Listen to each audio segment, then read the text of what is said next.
Hey guys, today we're going to talk about my two main tips to make sure that you don't hate your job. In fact, that hopefully you'll enjoy it. We'll probably talk about more than that, but more than just two, but two ones that I've done that has really made my life much more fulfilling as as someone who works in corporate America and has for their career. And it's so crazy to me that most of us work 40 plus hours a week and hate it. I mean, statistically speaking, I think 70% of people would say that they hate their job. Hate's a strong word. I don't know that I hate anything, like truly, but that's the word people use. And we have entire channels sort of dedicated to stopping you from hating yourself for working in corporate America. I mean, not Josh Fluke, for instance, who I love his advice, love his channel, but that's sort of what his channel is about. His whole channel is about making sure, maybe not the whole channel, but his channel is about being happy within working within the system and having a side income and side hustle and all that. And so this is going to be a very Joshua Fluke-esque video. I guess that's what I'm trying to say, in a sense of how to, Josh works for himself, and so the idea that a lot of people can just get up and go isn't really a practical one. I'm not saying it's impossible, and I don't think he says that either, but I think sometimes that's the way it comes across. And so we're going to talk about how to make sure that you're happy working a job and some of the tips and tricks and things that I've done that has really improved my quality of life.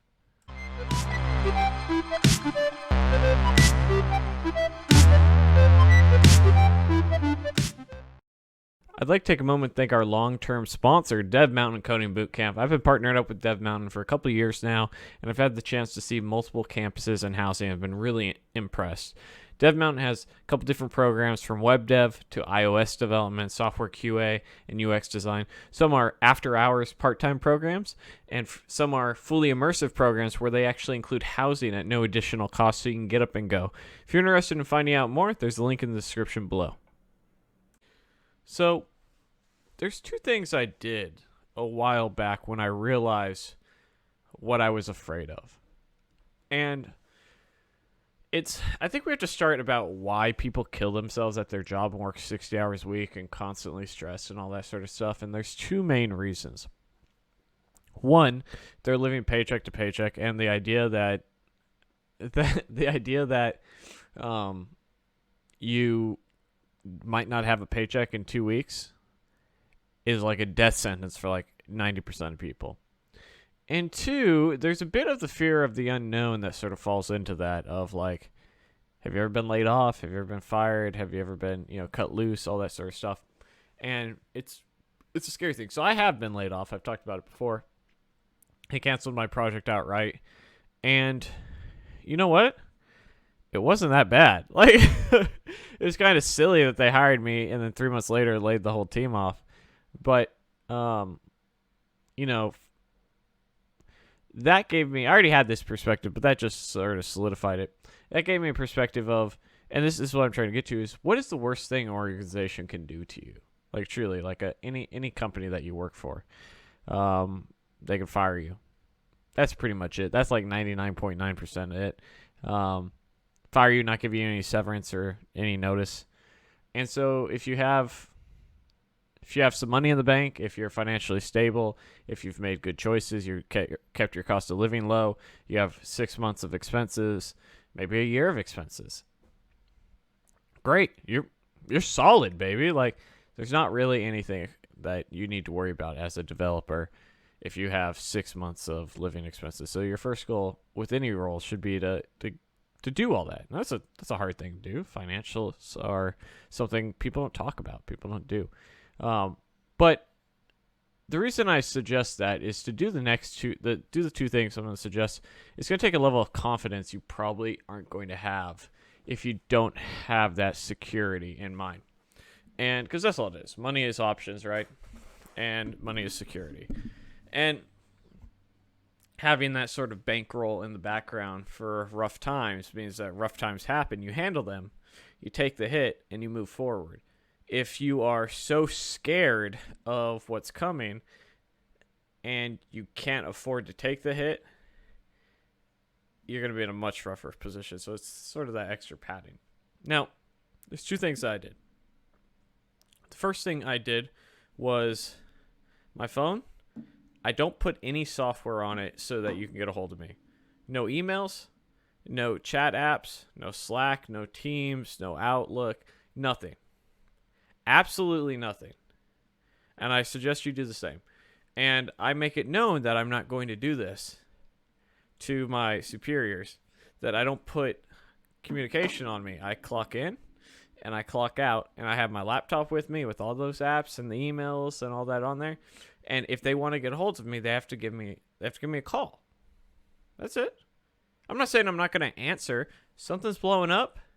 My email signature has my phone number in it every single time. The business has my number.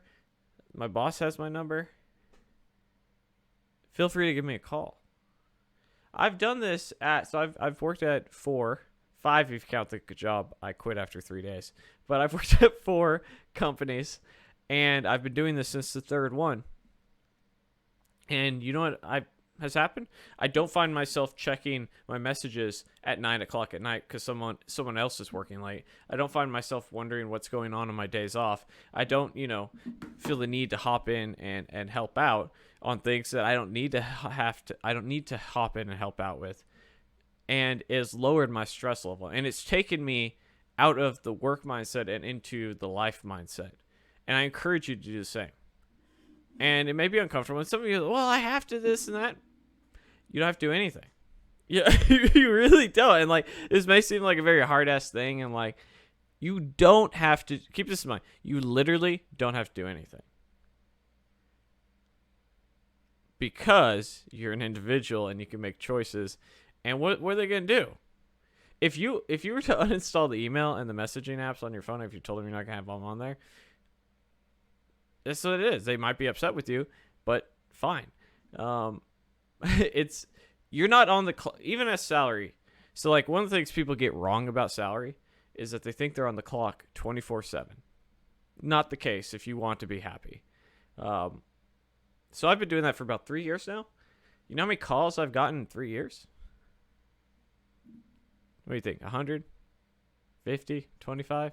10? I think I've gotten 2, maybe none. I don't know. It's hard. It hasn't really happened in recent memory for the last couple of years, so I don't really remember. I'm sure I've gotten 1, maybe. No, I don't think I even got 1. So once I started doing that, and you know why? There's a very psychological reason why.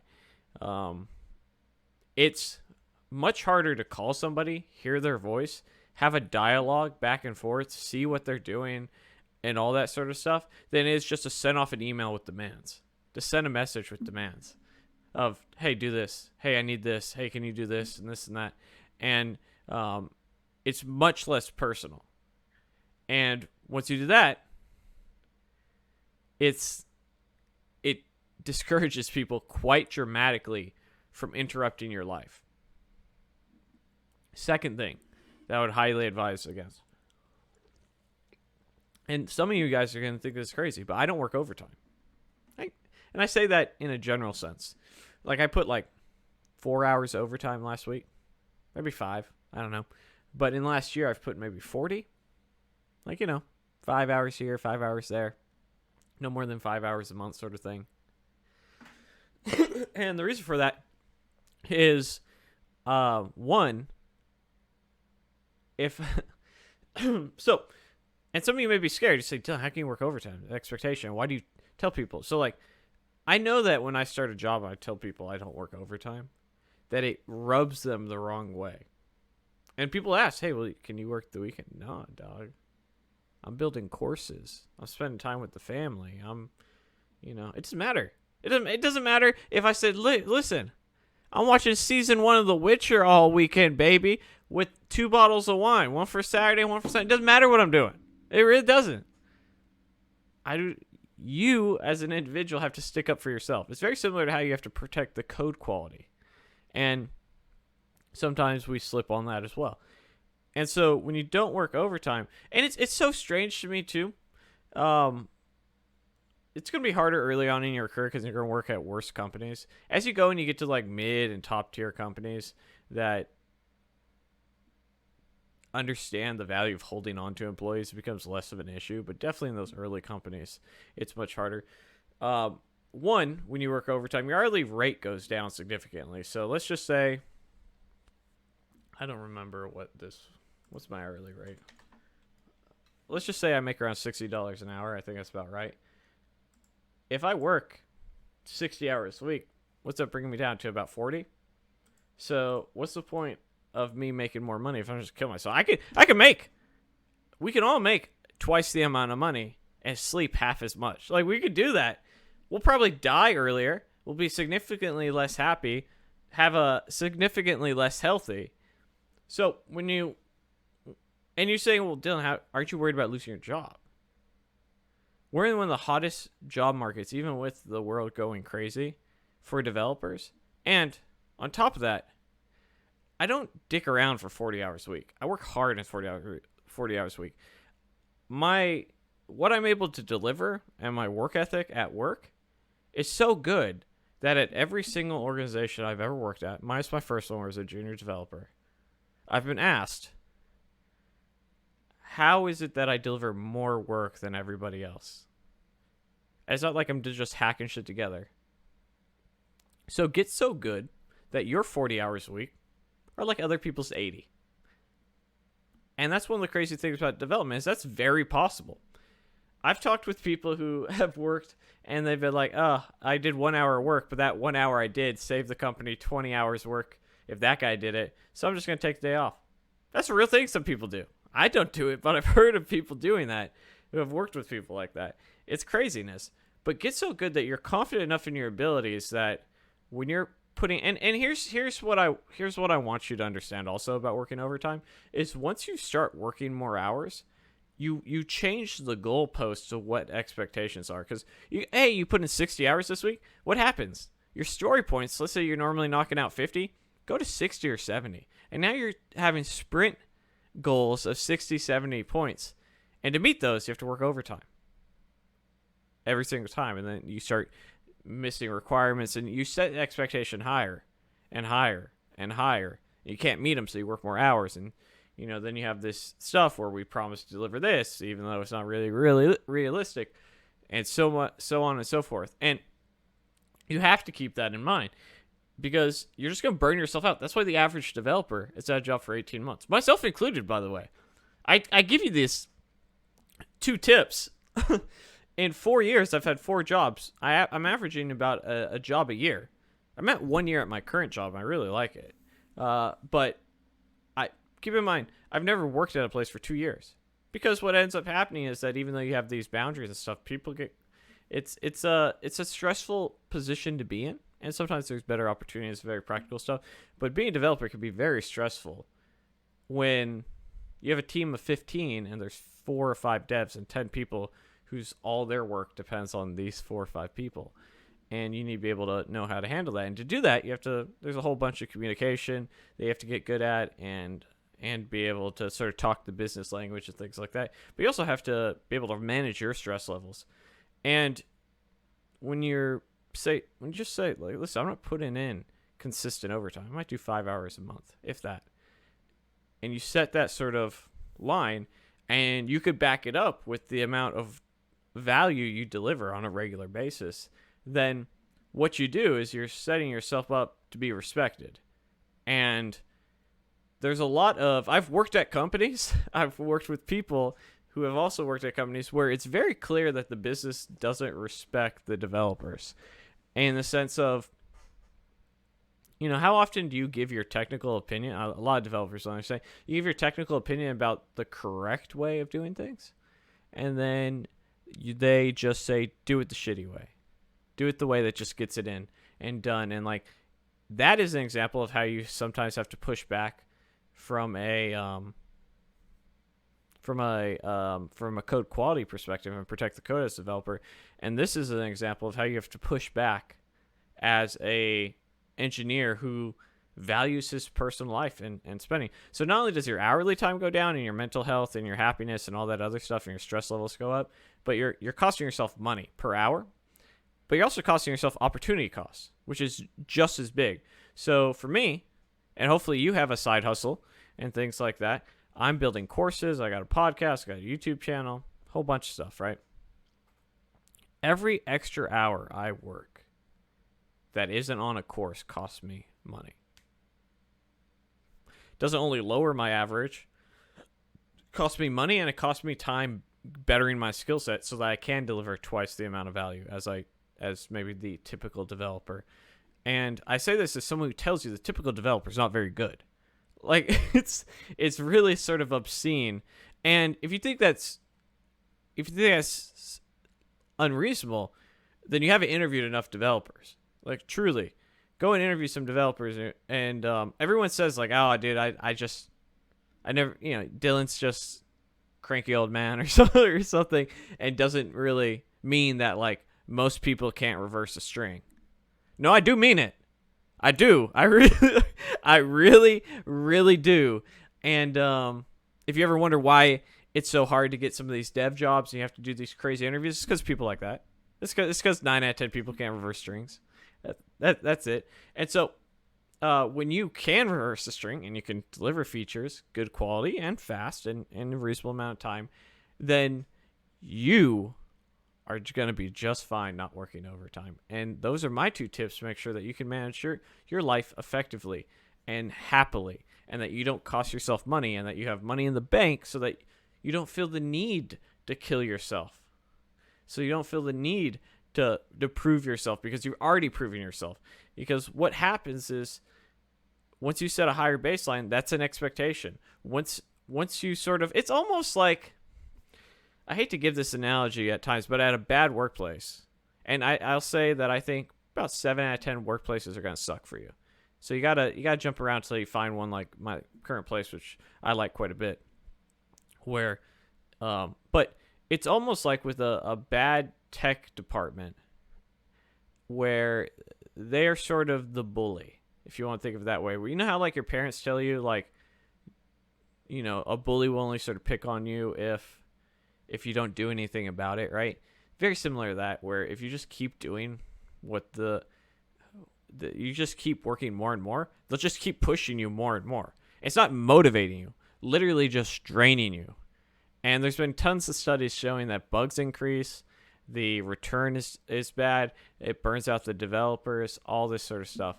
And so you have to protect yourself. And so those are my 2 tips to really make it. And I think if you do take this approach, that one, it's going to be hard for you, right? It's going to be a whole different mind shift. It's going to be different. It's going to be one of those items that it's going to make you uncomfortable, especially if you're living paycheck to paycheck. And I hope that you're not, right? That was one of the things that's best for my health, was eliminating my debt and getting my rainy day fund and getting some investments if worst case scenario comes, and being financially secure so that the paychecks are needed, but they're not needed right away. Like that was a huge deal for me, for my mental health, to not have to figure out the bills.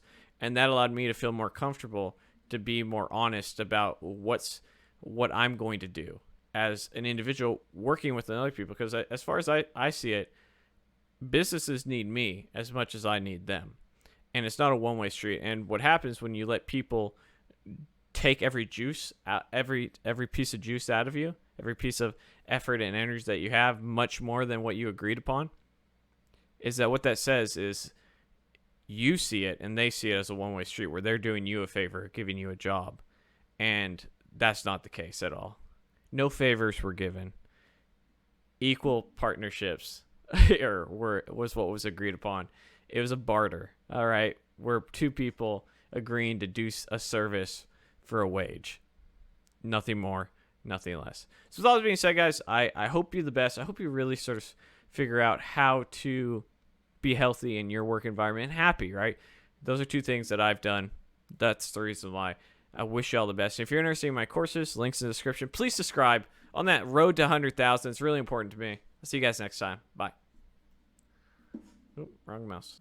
Hey guys, thanks for watching the video. Don't forget to check out my latest course, the 100 Front-End Interview Questions Challenge, to make sure that you ace those front-end interviews. Smash that like and subscribe button, and I'll see you guys in the next video. Thanks for watching.